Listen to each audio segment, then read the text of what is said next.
Ancient pulse ಚಾನೆಲ್ಸ್ಗೆ ನಿಮ್ಮೆಲ್ಲರಿಗೂ ಸ್ವಾಗತ. ಇವತ್ತಿನ ವಿಡಿಯೋದಲ್ಲಿ ನಾವು ಮುಳಬಾಗಿಲು ತಾಲೂಕಿನ ಶ್ರೀ ವಿರೂಪಾಕ್ಷೇಶ್ವರ ದೇವಾಲಯದ ಬಗ್ಗೆ ತಿಳಿಯೋಣ. ಈ ದೇವಾಲಯವನ್ನು 14ನೇ ಶತಮಾನದಲ್ಲಿ ವಿಜಯನಗರ ಸಾಮ್ರಾಜ್ಯದವರು ನಿರ್ಮಿಸಿದ್ದಾರೆ. ಈ ದೇವಾಲಯದ ಬಗ್ಗೆ ಇನ್ನಷ್ಟು ಮಾಹಿತಿಯನ್ನು ಈ ದೇವಾಲಯದ ಪ್ರಧಾನ ಅರ್ಚಕರಾದ VS ಕುಮಾರಸ್ವಾಮಿ ತೀರ್ಥಗಳಿಂದ ಕೇಳೋಣ. ಇದು ವಿರೂಪಾಕ್ಷೇಶ್ವರ ಸ್ವಾಮಿ ದೇವಾಲಯ. ಅಂದರೆ ಮುಳಬಾಗಿಲಿಂದ 3 ಕಿಲೋಮೀಟ್ರು.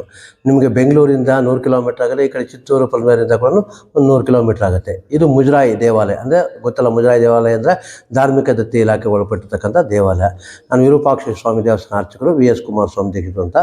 ಇಲ್ಲಿ ನಿಮಗೆ ಸ್ಥಳ ಪುರಾಣದ ಬಗ್ಗೆ ಮಾಹಿತಿ ಬೇಕು ಅಂತಂದರೆ, ಸಾಮಾನ್ಯವಾಗಿ ಎಲ್ಲ ಶಿವನ ದೇವಾಲಯಗಳಿಗೂ ಹೋದರೆ ಕೂಡ ನಿಮಗೆ ಗರ್ಭಗುಡಿನಲ್ಲಿ ಒಂದೇ ಒಂದು ಲಿಂಗ ಇರುತ್ತೆ. ಇಲ್ಲಿ ಗರ್ಭಗುಡಿನಲ್ಲಿ 2 ಲಿಂಗ ಇರ್ತಕ್ಕಂಥದ್ದು. ಮುಂದ್ಗಡೆ ಒಂದು ಲಿಂಗ, ಹಿಂದ್ಗಡೆ ಒಂದು ಲಿಂಗ. ಸಾಮಾನ್ಯವಾಗಿ ಎಲ್ಲ ಶಿವನ ದೇವಸ್ಥಾನಕ್ಕೆ ಹೋದರೆ ಒಂದೇ ಲಿಂಗ ಇರ್ತಕ್ಕಂಥ. ಇಲ್ಲಿ ಕಾರಣ ಏನಪ್ಪ ಅಂದರೆ, ಮುಂದ್ಗಡೆ ಇರ್ತಕ್ಕಂಥ ಲಿಂಗ ಬಂದು ನಿಮ್ಗೆ ಆತ್ಮಲಿಂಗ. ನಿಮ್ಗೆ ಆತ್ಮಲಿಂಗ ಬಂದು ಪ್ರಪಂಚದಲ್ಲಿ 2 ಜಾಗದಲ್ಲಿ ಕೊಟ್ಟಿರ್ತಕ್ಕಂಥದ್ದು. ಒಂದು ಬಂದು ಗೋಕರ್ಣದಲ್ಲಿ ರಾವಣಾಸನ ಕೊಟ್ಟಿರ್ತಕ್ಕಂಥ ಆತ್ಮಲಿಂಗ ಒಂದು ಅಲ್ಲಿ. ಇಲ್ಲಿ ಬಂದು ವಿರೂಪಾಕ್ಷ ದೇವಾಲಯದಲ್ಲಿ ಬಂದು ಕೊಟ್ಟಿರ್ತಕ್ಕಂಥದ್ದು ಯಾರಿಗೆ ಅಂದರೆ ಅತ್ರಿ ಮಹಾಮುನಿಗಳಿಗೆ. ಅತ್ರಿ ಮಹಾಮುನಿಗಳು ಯಾರಪ್ಪ ಅಂತಂದರೆ ದತ್ತಾತ್ರೇಯನ ತಂದೆ ತಾಯಿ. ಇದರ ಹೆಸರೇ ಅತ್ರಿ ಕ್ಷೇತ್ರ ಅಂತ ಹೇಳ್ಬಿಟ್ಟು. ಅತ್ರಿ ಮಹಾಮುನಿಗಳು ತಪಸ್ಸು ಮಾಡಬೇಕಾದ್ರೆ ಈಶ್ವರ ಪ್ರತ್ಯಕ್ಷ ಕೊಡ್ತಕ್ಕಂಥ ಆತ್ಮಲಿಂಗ ಈ ಮುಂದ್ಗಡೆ ಇರ್ತಕ್ಕಂಥದ್ದು. ಈ ಮುಂದ್ಗಡೆ ಇರ್ತಕ್ಕಂಥ ಆತ್ಮಲಿಂಗ ಬಂದು ಒಂದು ದಿನಕ್ಕೆ 3 ಬಣ್ಣ ಬದಲಾವಣೆ ಆಗುತ್ತೆ. ಅದು ಸಂಸ್ಕೃತದಲ್ಲಿ ಒಂದು ಶ್ಲೋಕ ಇದೆ. ಯಾವ ಥರ ಶ್ಲೋಕ ಅಂತಂದರೆ, ಉದಯಾತ್ರೆ ಘಟಿಕಾಯುಕ್ತೆ ರಕ್ತವರ್ಣಂಕೃತ ಪ್ರಮಿಷ್ಯತೆ, ಅಪರಾಹ್ನೆ ಸ್ಫಟಿಕಾಯುಕ್ತೆ ಸಾಹಿನ್ಯ ಮಧುವರ್ಣಂಕೃತೆ ಇತ್ಯುಕ್ತಂ ಲಿಂಗ ರೂಪಂಚ ವಿರೂಪಾಕ್ಷೋ ಅತ್ರಿ ಪ್ರತಿಷ್ಠಿತ ಅಂತ ಶ್ಲೋಕದಲ್ಲಿ ಇರ್ತಕ್ಕಂಥದ್ದು. ಅದಕ್ಕೆ ನಿಮಗೆ ಪೂರ್ತಿ ಅರ್ಥ ಏನಪ್ಪ ಅಂತಂದರೆ, ಉದಯಾತ್ರೆ ಅಂದರೆ ಉದಯ ಅಂದರೆ ಬೆಳಗ್ಗೆ, ರಕ್ತವರ್ಣ ಅಂದರೆ ಕೆಂಪು, ಅಪರಾಹ್ನ ಅಂದರೆ ಮಧ್ಯಾಹ್ನ 12 ಗಂಟೆಯಿಂದ 4 ಗಂಟೆವರೆಗೂ ಅಪರಾಹ್ನ, ಸ್ಫಟಿಕಾಯುಕ್ತೆ, ಸ್ಫಟಿಕ ಅಂದರೆ ಟ್ರಾನ್ಸ್ಪರೆಂಟ್ ಕಲರ್, ಲೈಟ್ ವೆಯ್ಟ್ ಇರುತ್ತೆ. ಸಾಹಿನ್ಯ ಮಧುವರ್ಣಂಕೃತೆ ಅಂದರೆ ಸಾಯಂಕಾಲ ಅಂದರೆ 4 ಗಂಟೆ ಮೇಲೆ ಮಧುವರ್ಣ, ಪೂರ್ತಿ ಎಲ್ಲ ರಾತ್ರಿ ಎಲ್ಲ ಪೂರ್ತಿ ಮಧುವರ್ಣ ಇರ್ತಕ್ಕಂಥದ್ದು, ಬೆಳಗಿನ 6 ಗಂಟೆವರೆಗೂ. ಇತ್ಯುಕ್ತಂ ಲಿಂಗ ರೂಪಂಚ ಅಂದರೆ ಲಿಂಗರೂಪವಾಗಿರ್ತಕ್ಕಂಥ ಲಿಂಗವನ್ನು ಅತ್ರಿ ಪ್ರತಿಷ್ಠಿತ ಅಂದರೆ ಅತ್ರಿ ಮಹಾಮುನಿಗಳು ಪ್ರತಿಷ್ಠೆ ಮಾಡ್ತಕ್ಕಂಥದ್ದು ಒಂದು ಶ್ಲೋಕದಲ್ಲಿರೋದು. ನೀವು ಸ್ಥಳ ಪುರಾಣದಲ್ಲಿ ಅತ್ರಿ ಮಹಾಮುನಿಗಳು ಹುಡ್ಕೋಕೋದ್ರೆ ಅತ್ರಿ ಮಹಾಮುನಿಗಳು ಬರೋದು ಕೃತಿಯುಗದಲ್ಲಿ. ಇದು ಕಲಿಯುಗ. ಅಂದರೆ ಕೃತಿಯುಗ, ತ್ರೇತಾಯುಗ, ದ್ವಾಪರ ಯುಗ, ಕಲಿಯುಗ. ಅಂದರೆ 3 ಯುಗಗಳು ಕಳೆದೋಗ್ಬಿಟ್ಟು 4ನೇ ಯುಗ ನಡೀತಾ ಇರ್ತಕ್ಕಂಥದ್ದು. ಯಾವುದಕ್ಕೆ? ಇವಾಗ ಈ ವಿರೂಪಾಕ್ಷರ ಆತ್ಮಲಿಂಗಕ್ಕೆ. ನಿಮ್ಗೆ ಅಲ್ಲಿವರೆಗೂ ಲಿಂಗ ಎಲ್ಲಿರುತ್ತೆ ಅಂತ ಒಂದು ಡೌಟ್ ಇರುತ್ತೆ. ಆದರೆ ಇವಾಗ ಇಟ್ಟಿರೋ ಜಾಗದಲ್ಲಿ ಇಟ್ಬಿಟ್ಟು ಅತ್ರಿ ಮಹಾಮುನಿಗಳು ಹೊರಟೋಗಿರ್ತಾರೆ. ಕಾಲಕ್ರಮೇಣ ಅದ್ರ ಮೇಲೆ ಉತ್ತ ಬೆಳ್ಕೊಂಡು ಪೂರ್ತಿ ಇದೆಲ್ಲ ಕಾಡಾಗಿರುತ್ತಂತೆ, ದೇವಸ್ಥಾನ ಇರೋದಿಲ್ಲ ಅಂತ ಹೇಳ್ಬಿಟ್ಟು. ಆಮೇಲೆ ಕಲಿಯುಗದಲ್ಲಿ ಕೃಷ್ಣದೇವರಾಯರು ಸಾಮಾನ್ಯವಾಗಿ ಎಲ್ಲ ರಾಜರು ಅಂತ ಗೊತ್ತಿರ್ತಕ್ಕಂಥದ್ದು. ವಿಜಯನಗರ ಸಾಮ್ರಾಜ್ಯದವರು ಕೃಷ್ಣದೇವರಾಯರು ಮತ್ತು ಲಂಕಣ್ಣ ದಂಡೇಶ ಮತ್ತು ಮಾದಣ್ಣ ದಂಡೇಶ ಅಂತ ಹೇಳ್ಬಿಟ್ಟು ಅವರು ಕಾರಣಾಂತರಗಳಿಂದ ಎಲ್ಲೋ ಹೋಗ್ಬೇಕಾಗಿರೋ ಪರಿಸ್ಥಿತಿ ಬಂದಾಗ ಶನಿವಾರ ರಾತ್ರಿ ಇದೇ ಜಾಗದಲ್ಲಿ ಅವರು ತಂಗಬೇಕಾಗತ್ತೆ. ಇದ್ದಾಗ ಅವ್ರಿಗೊಂದು ಸ್ವಪ್ನ ಆಗುತ್ತೆ, ನಿಮ್ಮದೇ ಆಗಿರ್ತಕ್ಕಂಥ ವಿರೂಪಾಕ್ಷ ದೇವರು ಹುಚ್ಚಲ್ಲಿದೆ, ಅದನ್ನು ತೆಗೆದು ದೇವಸ್ಥಾನ ಕಟ್ಟಿ ಜೀರ್ಣೋದ್ಧಾರ ಮಾಡಿ ಅಂತ ಅವ್ರಿಗೆ ಸ್ವಪ್ನ ಆಗುತ್ತೆ. ಆ ಸ್ವಪ್ನ ಕೃಷ್ಣದೇವರಾಯರಿಗೆ ಆಗೋ ಕಾರಣ ಏನಪ್ಪಾ ಅಂದರೆ, ಕೃಷ್ಣದೇವರಾಯರು ಮನೆ ದೇವರು ಬಂದು ವಿರೂಪಾಕ್ಷೇಶ್ವರ. ಕೃತಿಯುಗದಲ್ಲಿ ಅತ್ರಿ ಮಹಾಮುನಿಗಳು ಕೊಟ್ಟಿರ್ತಕ್ಕಂಥ ಲಿಂಗನು ವಿರೂಪಾಕ್ಷೇಶ್ವರ. ಆದ ಕಾರಣದ ಅವ್ರಿಗೆ ಸ್ವಪ್ನ ಆಗೋದು ಅವರಿಲ್ಲಿ ದೇವಸ್ಥಾನ ಕಟ್ತಕ್ಕಂಥದ್ದು. ಅವರಿಲ್ಲಿ ದೇವಸ್ಥಾನ ಕಟ್ಟಬೇಕಾದ್ರೆ 5 ಶಕ್ತಿಗಳು ಯಾವುದಪ್ಪ ಅಂದರೆ 5 ದೇವಾಲಯಗಳು. ಮೊದಲನೇದು ಬಂದು ಗಣಪತಿ, ಪಾರ್ವತಿ, ಬಗಲಾಮುಖಿ ದುರ್ಗಾ ದೇವಸ್ಥಾನ, ಮಾರಮ್ಮನ ದೇವಸ್ಥಾನ, ಶಿವನ ದೇವಸ್ಥಾನ, ಈ ಥರ 5 ದೇವಸ್ಥಾನಗಳು ಕಟ್ತಾರೆ. ಯಾರೋ ವಿಜಯನಗರ ಸಾಮ್ರಾಜ್ಯದವರು. ಈ 5 ದೇವ್ರ ಶಕ್ತಿ ಎನರ್ಜಿ ತಗೊಂಡ್ಬಂದು ಮುಂದ್ಗಡೆ ಇರ್ತಕ್ಕಂಥ ಆತ್ಮಲಿಂಗದಲ್ಲಿ ಹೊರಟು ನಿಮಗೆ ಬಲಭಾಗದಲ್ಲಿ ಬಂದು ಈಶ್ವರನಿಗೂ ಮತ್ತು ನಂದಿಗೂ ಮಧ್ಯದಲ್ಲಿ ಒಂದು ಸ್ಕ್ವೇರ್ ಆಗಿ ಎನರ್ಜಿ ಪಾಯಿಂಟ್ ಇದೆ. ಅದ್ರ ಒಳಗಡೆ ಇಳಿದ್ಬಿಟ್ಟು 2 ಕಾಲುಗಳು 2 ಪಾದಗಳು ಒಂದಕ್ಕೊಂದು ಜೋಡಿಸ್ಕೊಂಡು ಕೈ ಮೇಲೆ ಕೆತ್ಕೊಂಡು ಪ್ರಾರ್ಥನೆ ಮಾಡೋ ರೀತಿಯಲ್ಲಿ ಓಂ ನಮೋ ವಿರೂಪಾಕ್ಷಾಯ ನಮಃ ಮೂಲ ಮಂತ್ರ. ಈ ಥರ ನೀವು 11 ಸತಿ ಪ್ರಾರ್ಥನೆ ಮಾಡ್ಕೊಂಡಾಗ ಈ ಮುಂದ್ಗಡೆ ಇರ್ತಕ್ಕಂಥ ಆತ್ಮಲಿಂಗದಿಂದ ಎನರ್ಜಿ ಹೊರಟು ನಿಮ್ಮ ಬಾಡಿಗೆ ಕರೆಕ್ಟ್ ಆಗಿ ನಿಮ್ಗೆ ಸ್ವಲ್ಪ ವೈಬ್ರೇಷನ್ ಆಗೋದು ಪ್ರಾಕ್ಟಿಕಲ್ ಆಗಿ ಗೊತ್ತಾಗುತ್ತೆ. ಎಲ್ಲಿ? ಆ ಎನರ್ಜಿ ಪಾಯಿಂಟಲ್ಲಿ.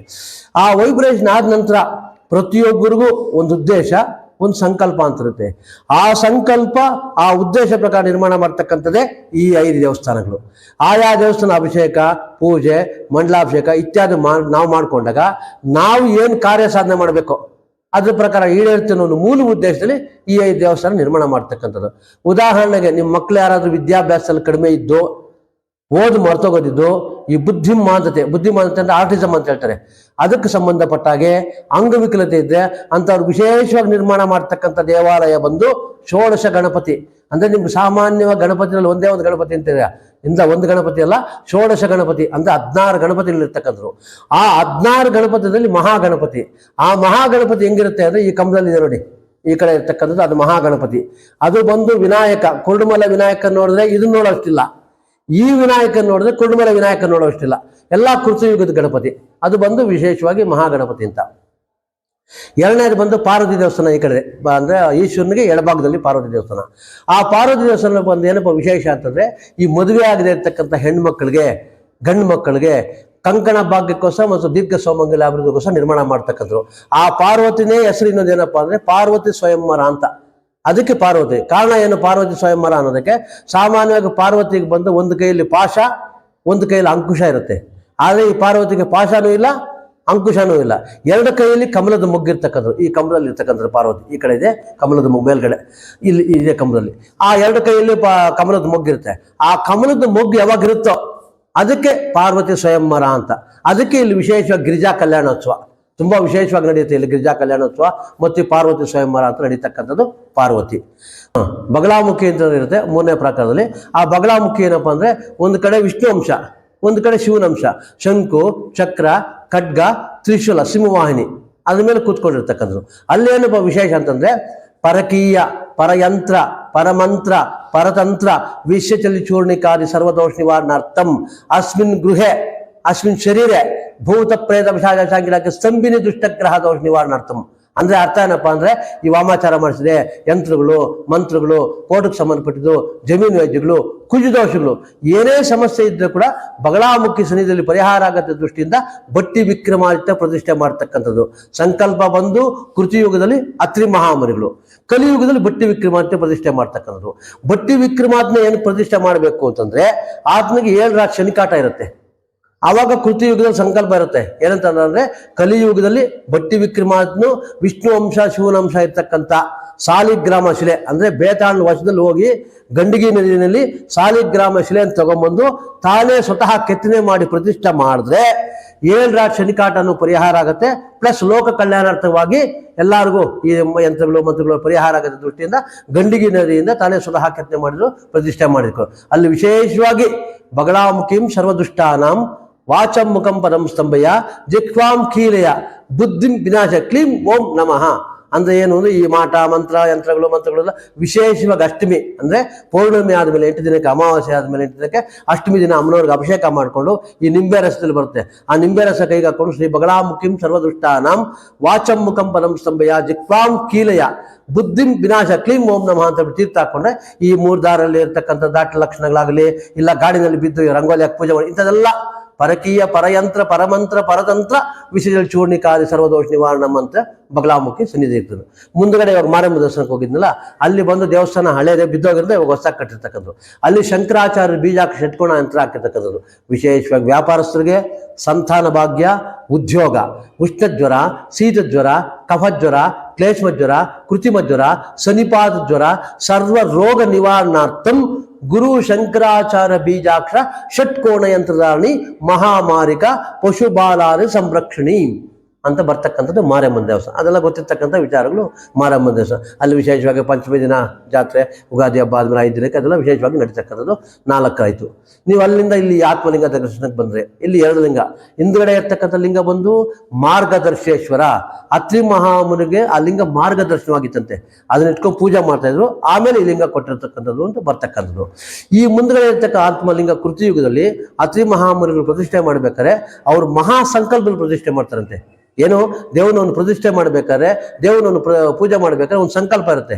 ಏನು ಸಂಕಲ್ಪ ಇಟ್ಟು ಅವ್ರು ಪ್ರತಿಷ್ಠೆ ಮಾಡ್ತಾರೆ ಅಂತಂದ್ರೆ, ಪೂಜಾ ಕರ್ತ ನಮಸ್ಯ ಯಜಮಾನಸ್ಯ ಗೋತ್ರೋ ನಕ್ಷತ್ರೋ ರಾಶಿ ಜಾತದಸ್ಯ ಇಹ ಜನ್ಮ ಅಂತರ್ಜನ್ಮ ಅಂತರಾಂತರ್ಜನ್ಮ ಪುನರ್ಜನ್ಮ ಶಿಶು ಹತ್ಯೆ, ಗೋ ಹತ್ಯೆ, ಬ್ರಾಹ್ಮಣ ಹತ್ಯೆ, ಮಾರ್ಜಾಲ ಹತ್ಯೆ, ಸರ್ಪ ಹತ್ಯೆ, ಬಿಲ್ವ ವೃಕ್ಷಚ್ಛೇದನ, ಔದಂಬರ ವೃಕ್ಷಚ್ಛೇದನ, ವಿಗ್ರಹ ಸ್ಫೋಟೇಣ, ಸರ್ವದೋಷೇಣ, ಸರ್ವಪ್ರಾಯಾಸಿತೇನ ಏಕವಾರ ರುದ್ರಾಭಿಷೇಕ ಕೆಂ ಕರ್ಮ ಕರಿಷ್ಯಾಮಿ.